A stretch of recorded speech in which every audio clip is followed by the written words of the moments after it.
One of the things that's so impressive to me about One Mind is that this is an organization that can take you from the cells and the synapses all the way to the workplace. And what's the through line? The through line is that we are committed to science at every level, and we're committed to real impact. Stories that are told by each of us in our own lived experience. So we say at One Mind, we have science as our cornerstone and people with lived experience at the heart of all that we do. And we're going to tell you a bit about that. We're going to go from these neuroscience presentations all the way up, take our brains to our workplaces. Say, why does it matter for us to talk about workplace mental health? What do we mean when we talk about workplace mental health? And how is it connected to those slides, those stories that you heard about depression, OCD, schizophrenia? Where does science come into play? And how it matters what our workplaces look like, and why science matters in terms of informing how we do the work of work. So I have the great fortune of being joined on the stage by one of our colleagues from our Lived Experience Council, Alex Sheehan. And Alex, thank you for joining. We're going to tell a bit of a story about what is One Mind at work and what do workplaces mean for individuals with lived experience. How do we know that story? Starting very briefly with my own story, I love my work. But there was a time in my life following a really significant personal trauma where I could barely get out of bed. Really hit hard with a major depression.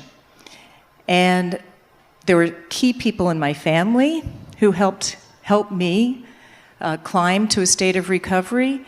And there were key people in my workplace that mattered, helped me restore a sense of purpose at a moment when I felt so fragile. I know, Alex, you've had some similar experiences. Tell me a bit about your own story and why workplace mental health matters to you.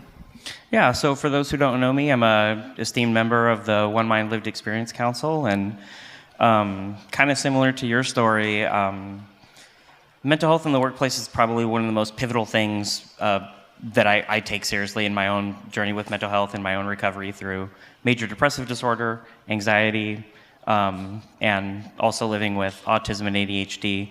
All of these things kind of have compounded in a way to give me a very uniquely negative experience in my work, and yeah. And as you think about that experience, a few stories of where has the workplace helped and where has it not helped? And I think it's an especially important consideration because, in fact, there's a lot out there. If you are decision makers in a workplace, you'll know that there are vendors who are going to sell you all kinds of solutions for your employees' mental health. They tend to be benefits-based. But actually what really matters, the latent potential around workplaces is how we do the work of work and how we're treated in the workplace. And there's a science around what works. In your own experience, what are some of the things that have been potentially positive in helping you in your mental health, and experiences that actually didn't serve your mental health? I'll start with a little bit of the past and kind of go negative and then kind of go to where I am now, because similar to Kathy, kind of started out in one place, and I feel like I'm in a place where I've gone from a atmosphere of surviving to a place of thriving. And where I used to be, I essentially was in a career in direct human services, so helping people coming out of correctional spaces, jails and prisons kind of reacclimate to society, get back with their families, and just learn to kind of be themselves and be with their families again. But a lot of things are also compounded by things such as substance use disorder, criminal justice system involvement, and the stigma that comes with that, and the system inherent with the stigma inherent in mental illness as well. And for me, I felt like I was trying to live my life as morally and ethically as I could, but the way that we were taught to work in that space was very reactive and proactive, and that people coming out of our carceral facilities, which have become de facto mental health institutions, that it's black and white. They either listen to their court order or they don't. They act one way or they don't, and it's up to you to make sure that they follow the letter. And for me, over the years, that just challenged who I was ethically, morally, and I felt myself getting physically sick, morally sick, psychologically sick, and that trajectory just downward spiraled me, and it bled into my relationships with my spouse, with my family, with my friends. It got to a point where I'm doing 70 hours a week. I'm sleeping in my car because I'm too far away from home, and it's just easier to get to work the next day if I just do that. Unfortunately, it came to a point where I was having the daily panic attacks that I had when I was 19. I had them again at 30. And I just realized enough was enough, and I have to take care of myself. And it was the very scary decision of, I'm going to leave this role. Luckily, I was able to do a family medical leave act situation for about 90 days to take care of myself. Well, fast forward now, and I'm in a role 4 years later where I'm just thriving, and I'm in a workplace that actually supports me, that uplifts me, that doesn't just say, here's an employee assistance program, have at it, but instead comes and meets me where I'm at. My boss met me on the floor. She only knew me for 2 interviews, and she hired me and knew that I needed a place to come and grow. But before that, she knew that I needed a place to come and heal. And because of that regard and her and my workplace coming to meet me where I'm at and support me and help me learn to crawl and then walk and then eventually run again, that was life-altering. Wow. Congratulations. Alex, you tell a story of a workplace that can be pretty toxic and actually chip away at your mental health, or a workplace that can help you restore your mental health. And we know from One Mind at Work that globally we estimate that just absenteeism, missing work days, or presenteeism, showing up at work but not being able to work because of the things that our scientists describe of being overwhelmed, not having the motivation, not having the capacity or drive, the distraction, is costing the global economy about $2 trillion a year. So why should companies care? Companies might want to care because, in fact, there's enormous potential right in our environments if we get it right. And so we can cut down on absenteeism, we can cut down on presenteeism. Turnover rates, it's extremely expensive when you have a high-performing individual who leaves because of mental health reasons.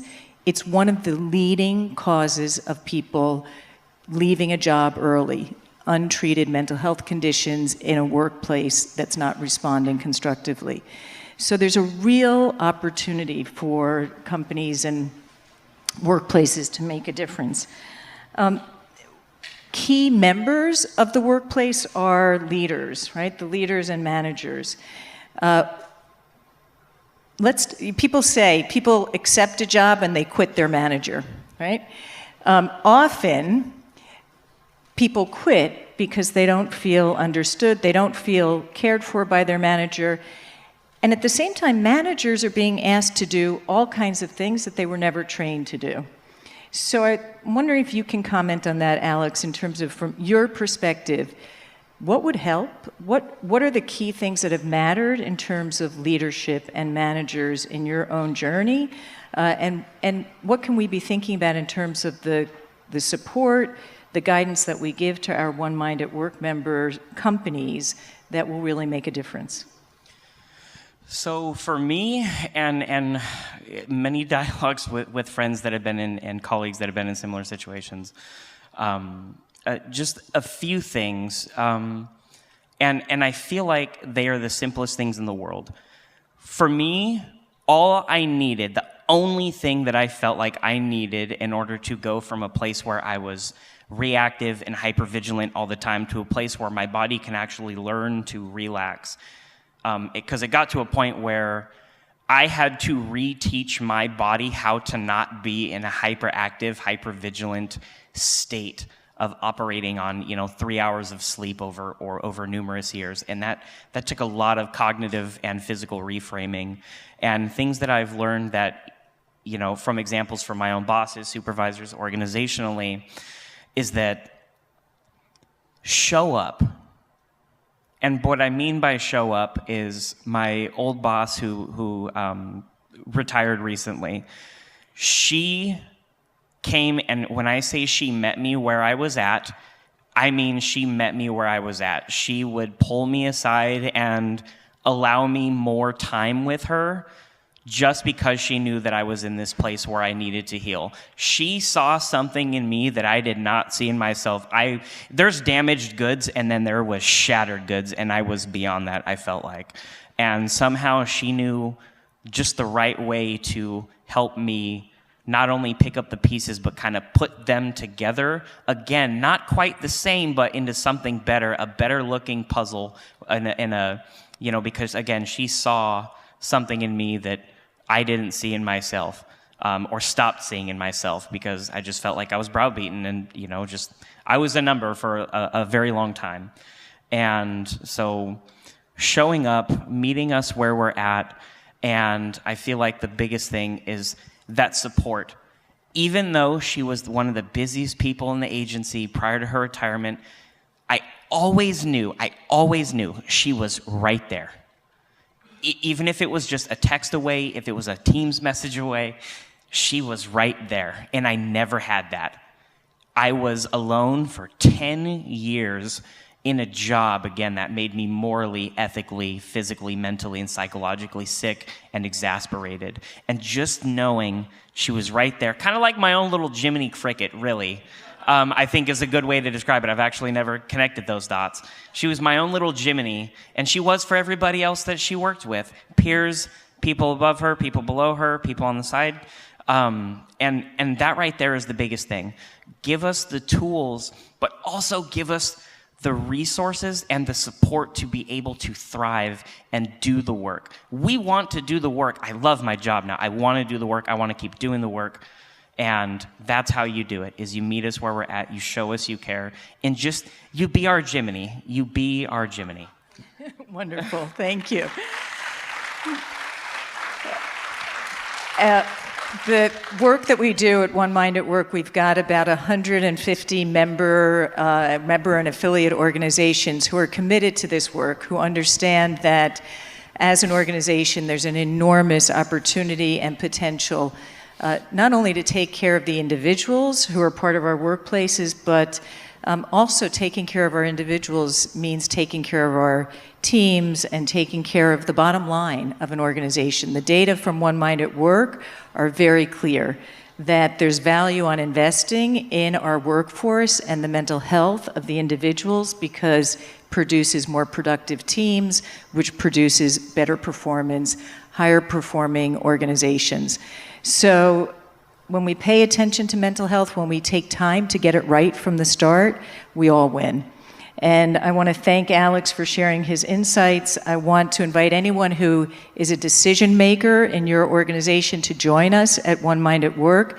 Together we can build this data, really evolve how we think about value on investing. There's a lot of return in the value on investing in mental health. Thank you very much. Thanks, Alex. Thanks, Kathy.